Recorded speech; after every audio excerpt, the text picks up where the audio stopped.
ceux qui bossent qui famille bolinga bo sepela boyo ka déjà ma première résultat enquête mais beaucoup mi ko télé melango que non bino bozo préparer opinion pour déjà mutula bino boyeba ki au football loba est-ce que famille bakolo babongo mutazolinga koyeba nani abominde ko na bango mais ba télé mela rapport et enquête mais pas nani boke funda kaka pa batuana est-ce que boke loko porter plainte na poto na justice internationale to boke ko pesa ka plainte pa bango siko bozo komela bango ke biso to boyi rapport na bino ali boso mais vous avez déposé la plainte à qui ba comme funda bango moko bazo continuer en effet nos clients dans famille biologique désapprouvent les conférences de presse tenues par le ministère public présentées par le procureur to sepele langote ndio pesi rapport wana ba conférence de presse na wana to sepele langote en tout cas to za indigné obana ko lobake ndeko lebisa ko fakina lisasi wana utaki na munduki wana munduki wana ezaki ya garde wana sans que autopsie makamango utu wapi to sepele langote est-ce que famille akolo babongo or famille a prêter attention famille kuta ko prêter attention pour nakoyeba atonto zo amuto abomier parce que la famille est ni ya ngamba katumbi ni na ngamba président Félix Tshisekedi parce que tout le monde qui la première fois ngamba katumbi ba ko sibere pa ngambo ya régime ya président Félix Tshisekedi alors ngambo siko oyo ya président Félix Tshisekedi pe bazongiseli ngambo wana et pas ya ensemble ya katumbi siko yo famille mutozoluka entre bango mibale bazobwaka na bamabanga nani abomi mais tala siko position ya bato bazomi benga ke bato ya famille baboyi koyoka ke bakufaki na lisasi baboyi koyoka ke munduki ebomaki ezaki ka yango na mbutuka baboyi koyoka ke nkolo munduki wana ezande garde. La famille exige le respect de la présomption d'innocence. Bato a famille balobi que il faut qu'on respecte makambo zo sala wana ezako incriminer déjà garde ozoko incriminer déjà garde or que garde ba preuve zana noté donc il faut qu'on respecte présomption innocence garde zana innocent mais bino ozala posa boye banani abomi tant que ba madi ko lakisa bino ba piste allez mabe siko ensemble ya Moïse Katumbi pe na bango moko basala ki ba déclaration à part ya déclaration à famille bango pe balobaki que ensemble pour la République a exprimé son indignation contre la démarche de la justice congolaise dans l'enquête menée pour l'assassinat de Chéribé Okende. Ce qu'on a argument ya Katumbi, ya famille ya Katumbi, et que kokutana na argument ya collectif ya avocat ya famille biologique. Donc même argument, même revendication. Comment parti politique oyo balobi que yonde mutoza mobomi, ya lobi que Félix Mutaza mobomi. Si ko bino famille bozongo yeba entre bango balé na za mobomi. Mais bozana ba déclaration ezokutana lokola ya bango. C'est que na famille famille politique, na famille biologique ya Chéribé Okende. C'est que bino nyoso makanisa bino que régime mutabomi. Voilà tout qui na biso enquête, lokola boyebi déjà bongo. C'est indigne. Cette indignation est survenue en ce que la Cour s'est prononcée de dire que le défunt Chéribé Okende a été tué par balle. Donc bango eloko tinde bango bazala indigné pour kaka bayoka ki ke Cour alobi ke ba bomaki na masasi nde yango mutu indigné bango. Et a été tué par balle sans autopsie et sans enquête extérieure sérieuse. Donc pour na kaka ne balobi ke akufaki na lisasi et pour la kokufa na lisasi ezolu ko autopsie na nous. Et c'est que atana bala bato babomaka bato na basasi policier balle perdu. Ce que to lukana nous mundele aya kosa l'autopsie pour to yeba ki akufaki na masasi. Ça devait de combien famille voilà et l'obéissance à famille té. C'est Katumbi qui parle maintenant. Bote na bino ebele bandeko balandi baninga babone ya chaîne oyo tolingaka biso nyonso la voix céleste. En tout cas merci pour na kozwa suma koki ya koyeba kozala boso na bino matondi pa nzambe o asele que tozala vraiment retrouver parmi les vivants na mokolelo. Avant to banda nyonso kaka matondi pa nzambe. Merci beaucoup pour na papa Alvin Bea na musala kitoko pour na inspiration na koko bosa na yote mama Sarah Lilonga futur député na kati ya Changu au tozana ye elongo pona ko soutenir mokonzi mboka le président Fachi Beton. Bambote belé bande kolanga kuna na mboka Luozi, surtout l'université libre de Luozi. Ah bande ko bakambi ya université wana nzamba pambola bino parce que bon ça qui est témoin na mania ngazala bo formé. En tout cas je suis fier de cette université. Mbote na bande ko kuna na kati ya Ndandanga ba ressortissant de Ndandanga mbote belé ba mboka ba Kindezi ba ndende ndendezi Kindezi pardon Kindezi ba mbote belé. En tout cas, on a commis déjà na posa déjà na banda. Yo mutoza nanu ko s'abonner nanu te, o s'abonner nanu te, les kana ko s'abonner. Oh, j'aime na yo pezanga te, j'aime na yo ezanga te. Aimer l'émission. C'est vraiment la meilleure aide au couper sa biso ko sala biso. Aimer l'émission pour na ko faire vivre émission yo, pour na ko ndimisa yango, endi mama na YouTube et sengeli ba j'aime ça la kabatuba aimer émission basa les belé kaka tango zo kota vraiment na sengi o aimer émission o kabola pe ba musuba yeba makambu toko loba lelo ya makambo ko sakana te ba vraiment makambo ya kokundo la penza toke kundo lango afin que vérité bana kozala ko yebana. Donc le premier point, niveau actuel ya FARDC fait peur au Rwanda. Le niveau actuel de FARDC fait peur à Kigali. Le M23 au bout de la patience. Le Rwanda en faillite financière. Moi, sujet wana. Deuxième sujet, sujet nini. Ils ont des makambo oyo, il y a bras de fer entre la famille biologique et à Cheribe Okende et la justice. Bras de fer, mon boyo kanizate. Bon, est-ce qu'il y a solo penza ou il y a la bras de fer et ça penza famille biologique ou bien famille politique? Bokoye bango kana kati yawa. Plusieurs ONG congolais plaident pour que les opposants puissent quitter la prison. Donc ba ONG moko boy ba sangani pona ko plaidaka ko kende ko luka ka bipai na bipai ko bimisaka ba opposant bato bazala ba boloko bakanga ba ona bambeba pona ba bimaka na boloko boye bakata biminde ni abi boye binani mutasali ke intervention. Donc ils ba ONG belé eza bongo to ko suki na affaire francophonie de to beta masolo wana.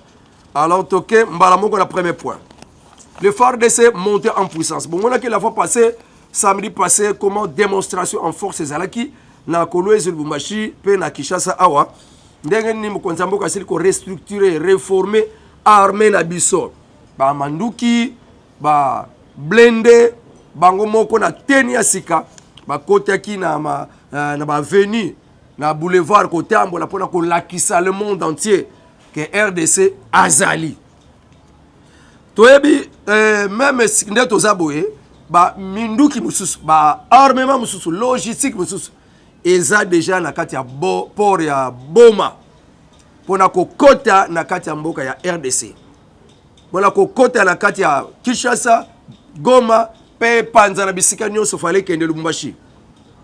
Logistique eza na kati ya port ya Boma ezo ya mususu à part obo monaki ko tambola bipai na bipai. En tout cas itika ki boyete Herman Cohen et mama ki aloba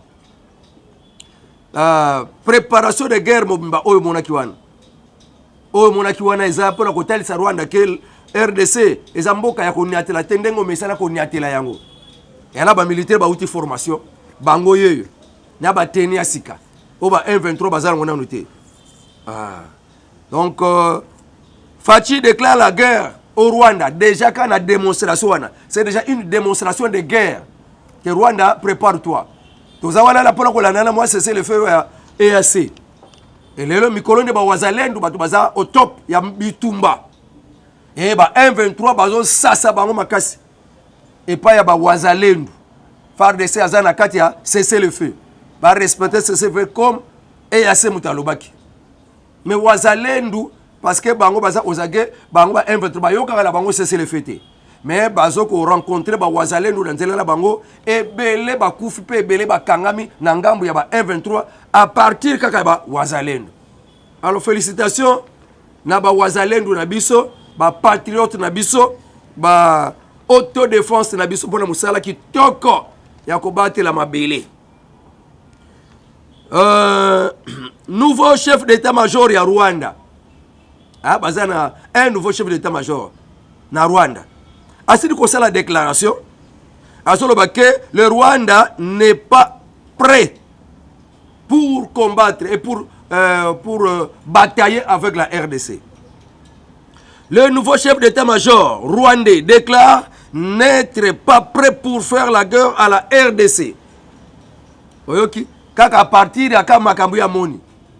Yoya biloko mosu ba bomba kangote. Faut pas tout mona ndenge kaka réussi à salaka. Je les attendais, je sais ci, je sais là, je sais là. Tant que banguna ba yoki yango ba bangi. Papa na ni minduki.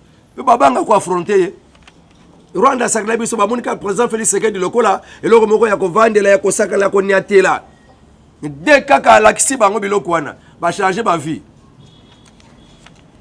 Nini susu Willy Ngoma en détention kuna na kati ya Est alingaka kima tentative ya kokima mais bamindele wana soko salili bango ke olingo kima bakokanga yo kaka aza en détention Willy Ngoma wana ye alingaka kima amonike makambo yo simba sute ba ratio ezo ya penza sute et comme étape ke bakende cantonnement na Rumangabo après cantonnement siko bakoma banani amonike non ça c'est vraiment tempéré to sali alors malamu nakende koluka vi côté mususu ba boetie ba vandisi wana sous surveillance. OK. Herman Cohen sima komona ba démonstration nyoso wana yo ka ba déclaration à sali. Ah! Le président Félix Tshisekedi est comme une tortue qui cache sa vraie face, sa vraie nature. Observez bien la façon de faire du président Félix Tshisekedi. Hein? Les choses, observez bien les choses, sa façon de faire les choses. Il est juste génius. Apenza, mutamayele, mutabouania. Il gagne du temps, mais quand il sort sa tête, il frappe et il vous laisse dans une confusion totale. Voilà une déclaration Herman Cohen, ancien diplomate américain. Alors là, tu as la malembe. Alors, moutumoko donc victime. Vraiment, les Rwandais nous agressent. Les Rwandais nous agressent. Abimi lokola victime, mokoboye, bifunda funda. C'est plein de déchets. Lokola moutumoko ayebi le côté, lokola moutumoko salaka le côté. Lokola moutumoko zama kasité. Yasenga kaba baninga basungaye. Je suis agressé, je suis agressé. Or, c'est quelqu'un qui fait les choses n'a cessé. D'après Herman Cohen. Jamais un civil ne peut pas organiser une armée d'une telle manière. Félix Tshisekedi joue aux victimes, mais en réalité, c'est un gagnant. C'est ça. L'inquiétude de la communauté internationale.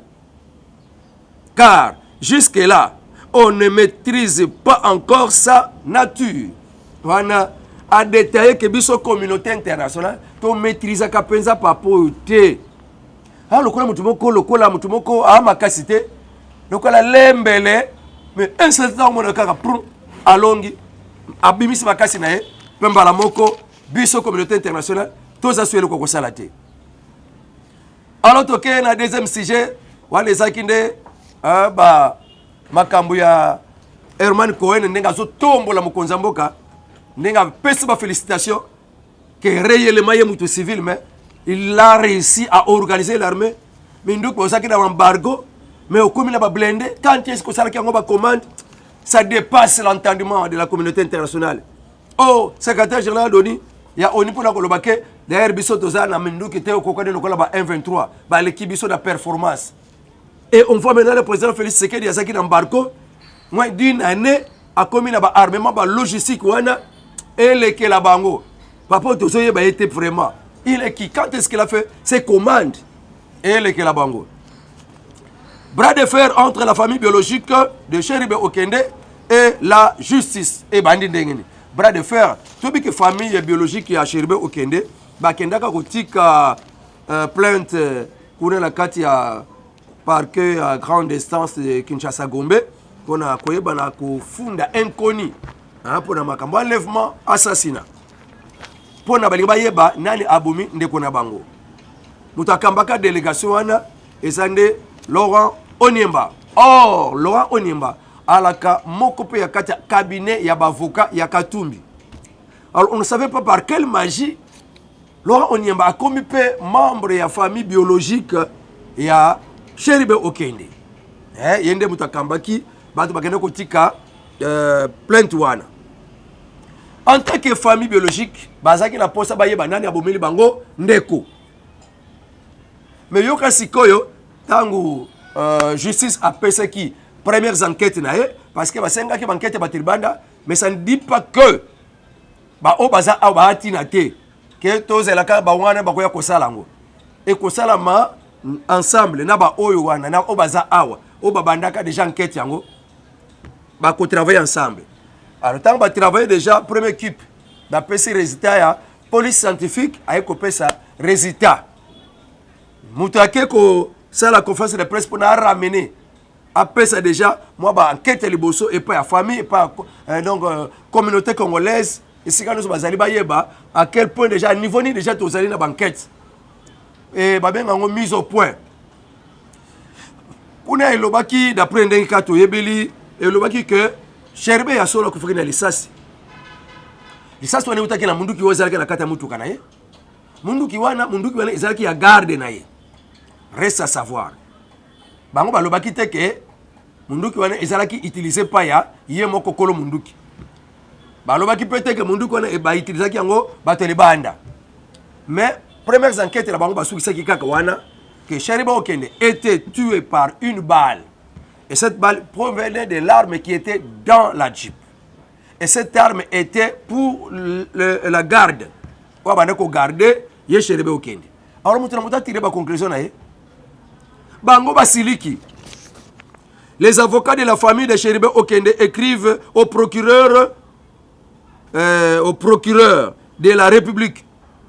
Il y a parquet de grande instance Kinshasa Gombe.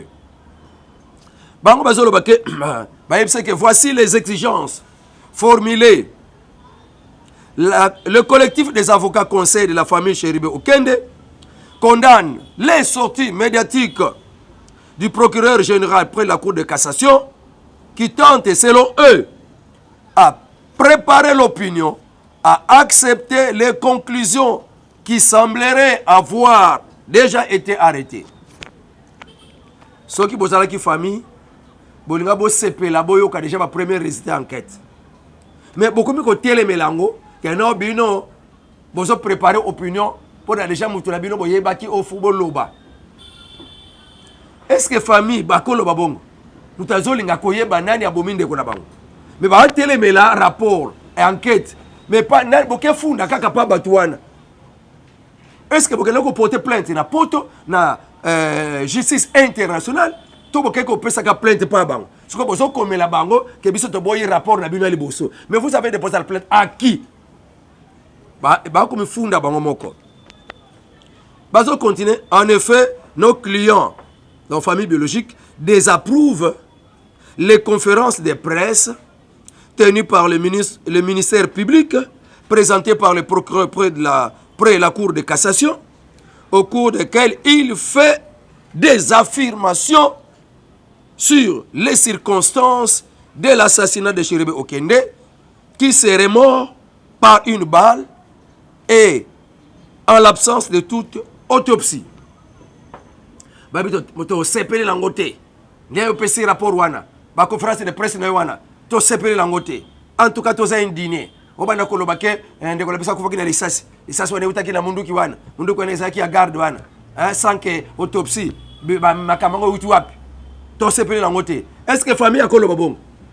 Or famille a ko prêter attention. Famille kuta ko prêter attention pour na koyeba tonto zo amuto abomie. Parce que la famille est ni ya Ngamba Katumbi ni na Ngamba président Félix Tshisekedi.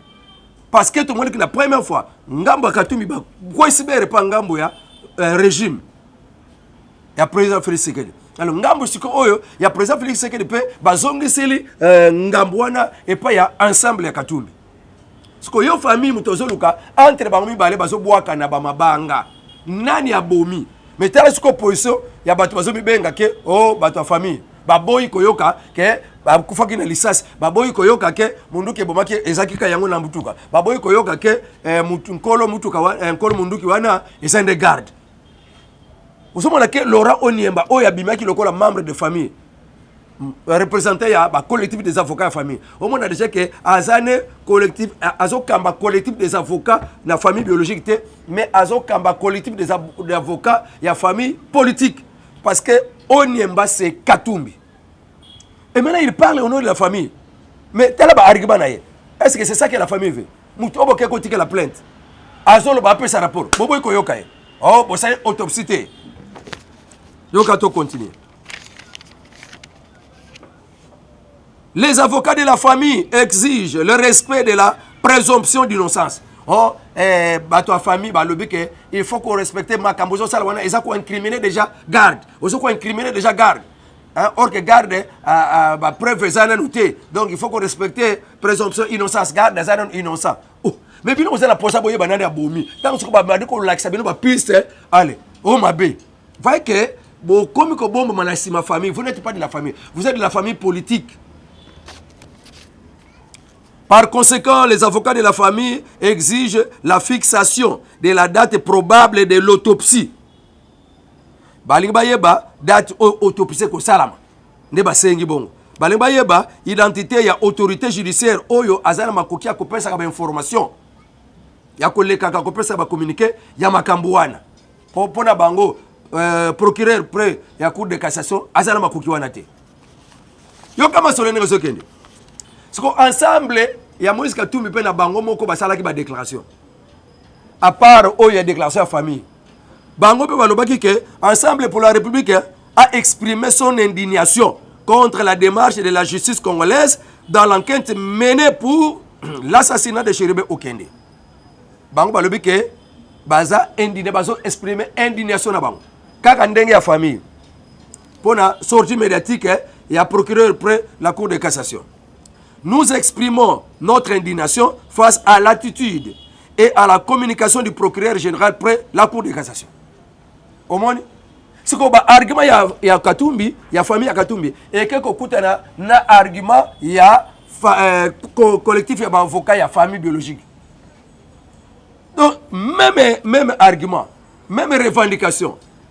Comment parti politique oyo balobi ke yonde mutoza mobomi ya lobi ke Félix Mutaza mobomi c'est ko bino famille bozungo yeba entre bango balena na za mobomi mais bozana ba déclaration ezokutana lokola ya bango c'est que na famille politique na famille biologique ya Chéribé Okende c'est que bino nyonso makanisa bino ke régime muto abomi voilà tout qui na biso enquête lokola boyebi déjà bongo. Alors la famille politique de Katumbi s'indigne. Cette indignation est survenue en ce que la Cour s'est prononcée de dire que le défunt Chéribé Okende a été tué par balle. Donc bango eloko tinde bango bazala indigné pour kaka bayoka ki ke Cour alobi ke ba bomaki na masasi nde yango muto indigné bango.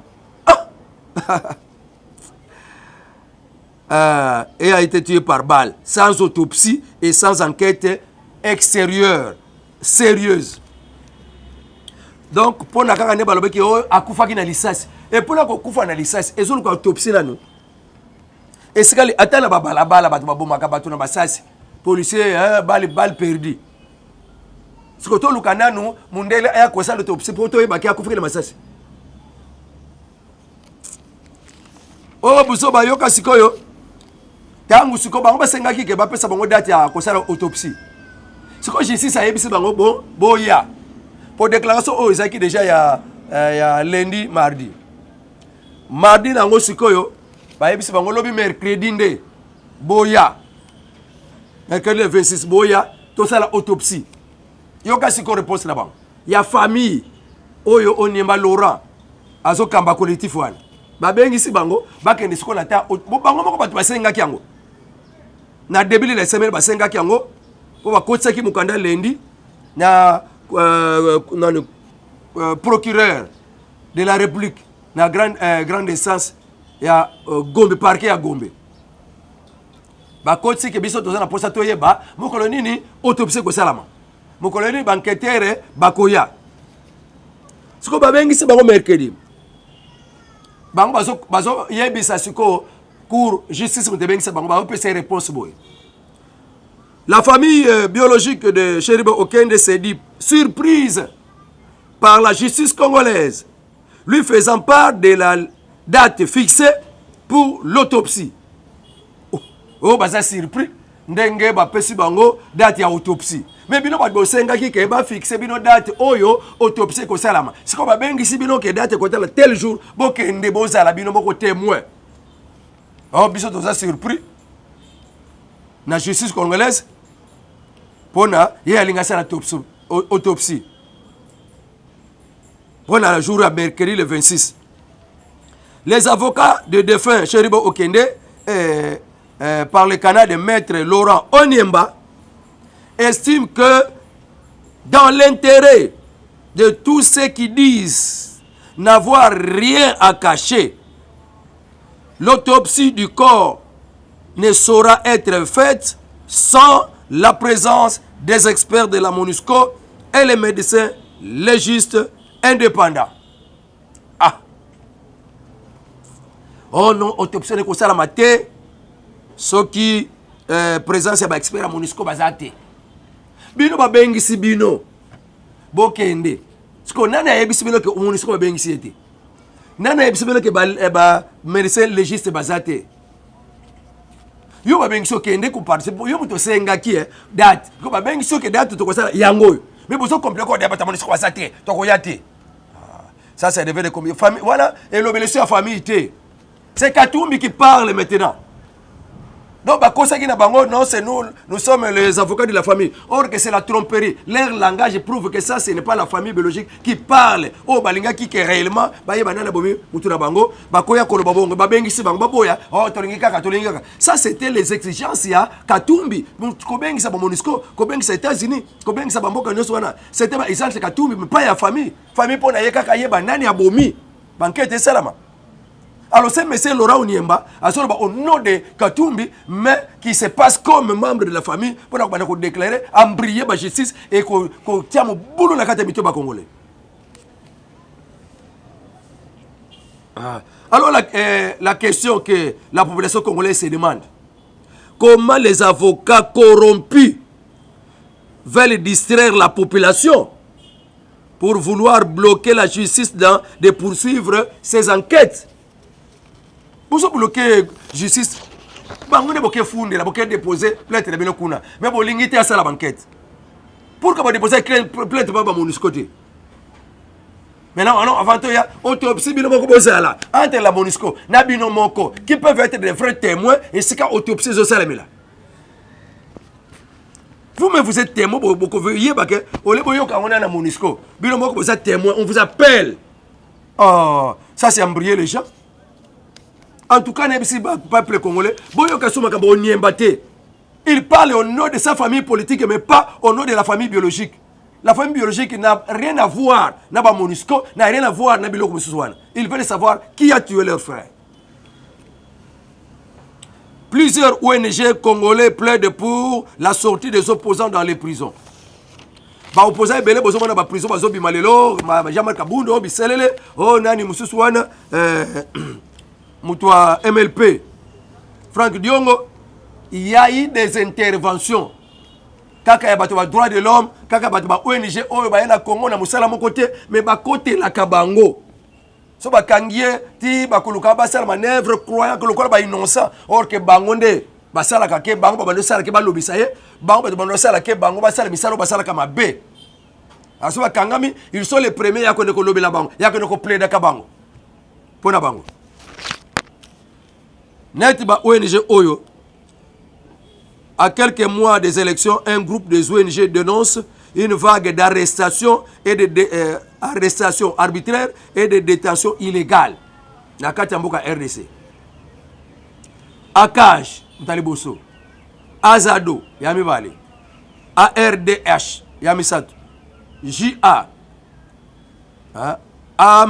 ANMDH. VSV, voix de sans voix. Donc, ONG Nyos Wana Basangani, balobeki na mboka Congo arrestation arbitraire, na mboka Congo détention illégale. Donc Sengilito qui est déposé mon candidat biso et pas président national, président de la commission nationale et droits de l'homme, batika memo na bango pour dénoncer et exiger cessation ya ba arrestation arbitraire, cessation ya ba détention illégale oyo ko s'opérer na ANR na DEMIAP pe na justice congolaise.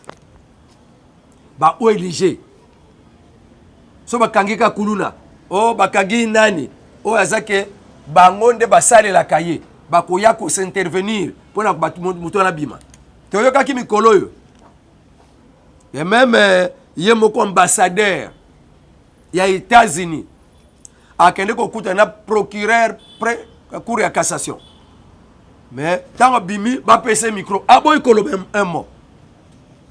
Ok, là, ça n'est pas un procureur près à cour de cassation. Dans la ONG, il y a ONG.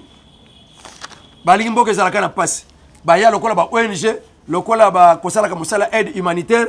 Or au fond, bazana ba groupe armé, bazana ba militaire, bazana ba tubazo boma ba congolais, bazana ba tuba nyoko na ba congolais. Na désordre wana ba profiter ba yibaka. On a ONG humanitaire. Yango mo konza ka président Félix Tshisekedi a procédé na kotinda mitino na gouvernement basa la recensement ya ba ONG nyonso. Le président Félix Tshisekedi ordonne le contrôle de toutes les ONG parce que qu'ils sont soupçonnés de dérives sécuritaires.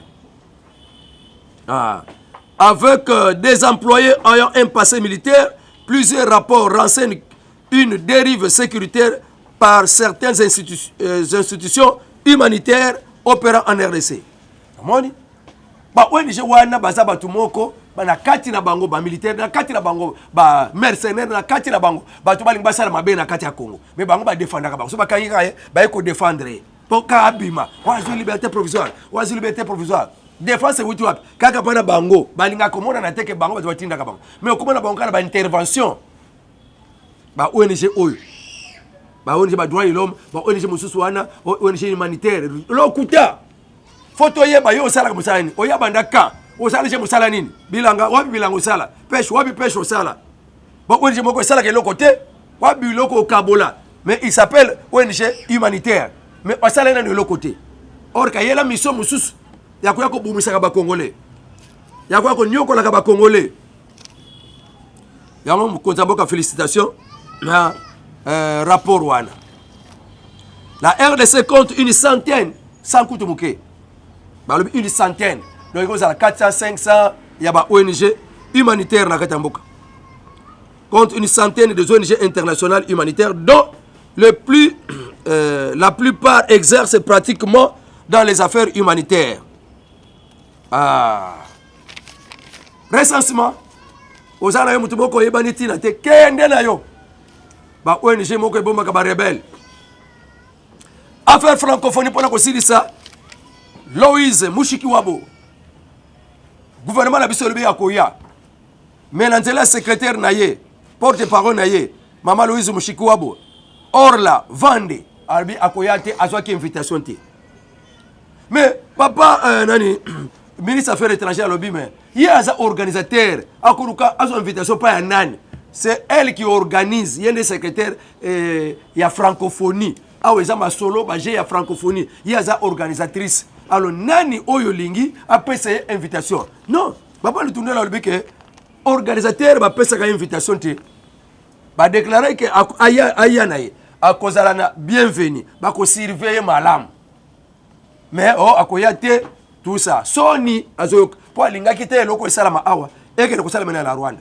Soni kakavanda nae Caroline Saint-Hilaire, ancien maire à Québec, Iwana quoi ko remplacer.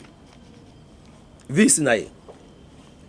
Alors, il y a secrétaire général, il y a OIF Louise Mushikiwabo, au 9e jour de la francophonie. On n'invite pas un organisateur. Il fait partie de l'organisation. Elle n'a pas besoin d'être invitée.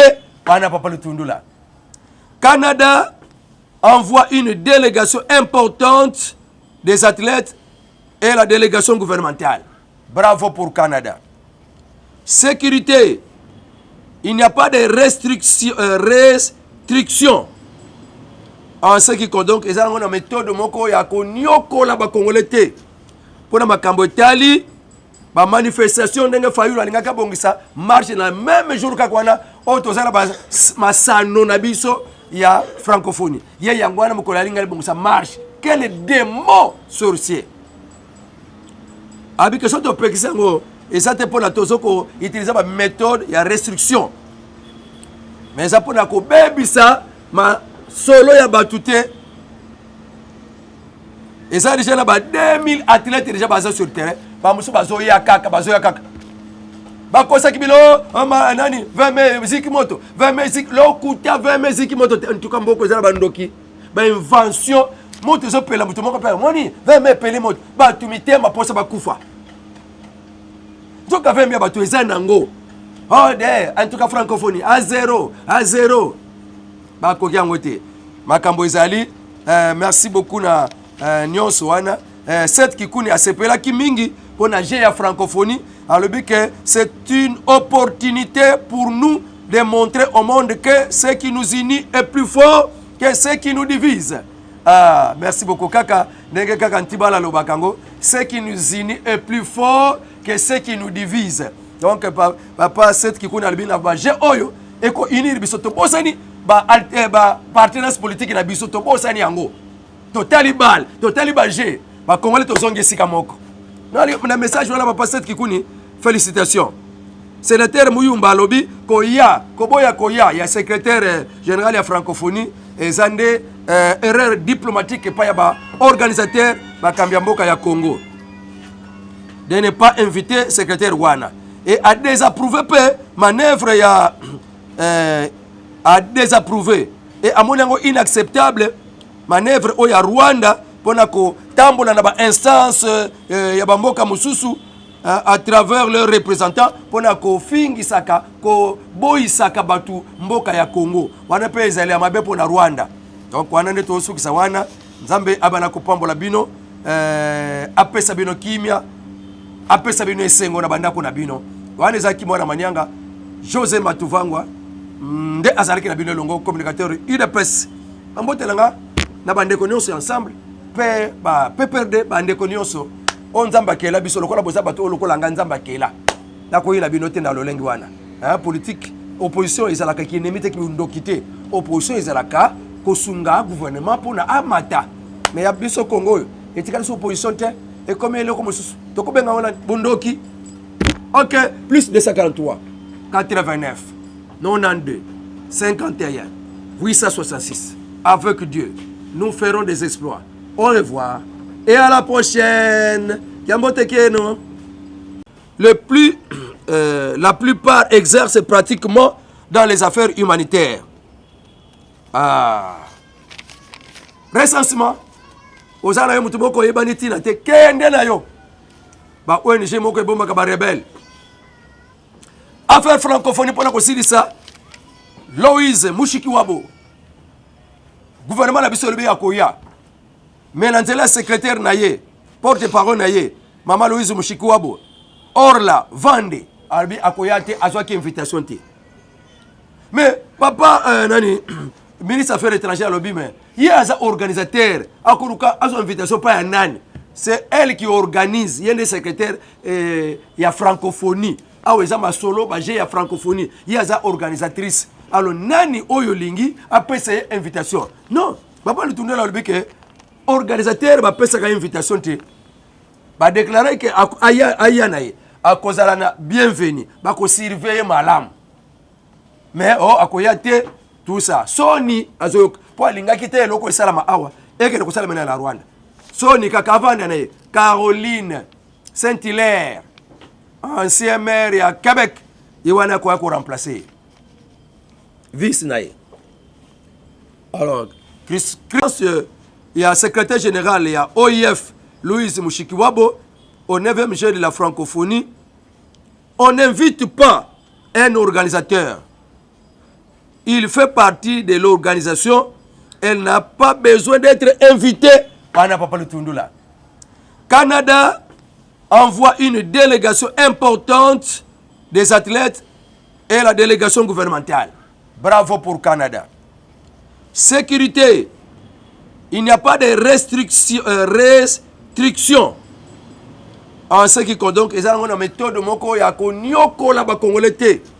Pour ma Cambotali, ma manifestation ndenge fayulu alingaka bongisa marche na même jour ka kwana otozala ba masano na biso ya francophonie. Ye yangwana mukola alinga bongisa marche. Quel démon sorcier. Abi que soto pekisango et ça te pour la tozoko utiliser ma méthode ya restriction. Mais ça pour na ko bebisa ma solo ya batute. Et ça déjà là 2000 athlètes déjà basés sur le terrain. Ba muso bazo ya kaka. Ba kosa kibilo nani 20 mai zikimoto 20 mai zik lo kuta 20 mai zikimoto en tout cas mboko za bandoki. Ba invention moto zo pela moto moko pela moni 20 mai pele moto ba tumite ma posa ba kufa. Donc avec bien bato eza nango. Oh de en tout cas francophonie à zéro ba ko yangote. Makambo ezali merci beaucoup na nyonso wana cette kikuni asepela ki mingi pour na ya francophonie alors que c'est une opportunité pour nous de montrer au monde que ce qui nous unit est plus fort que ce qui nous divise. Ah, merci beaucoup kaka ndenge kaka ntibala lobakango ce qui nous unit est plus fort que ce qui nous divise. Donc papa cette kikuni albina ba je oyo eko unir bisoto bosani ba partenaires politiques na bisoto bosani yango. Totali bal G. Ba Congolais tozongi sika moko. Na message wana papa cette kikuni félicitations. Sénateur Muyumba lobi koya ya secrétaire général ya francophonie et zande erreur diplomatique pa ya ba organisateur ba Kambiamboka ya Congo.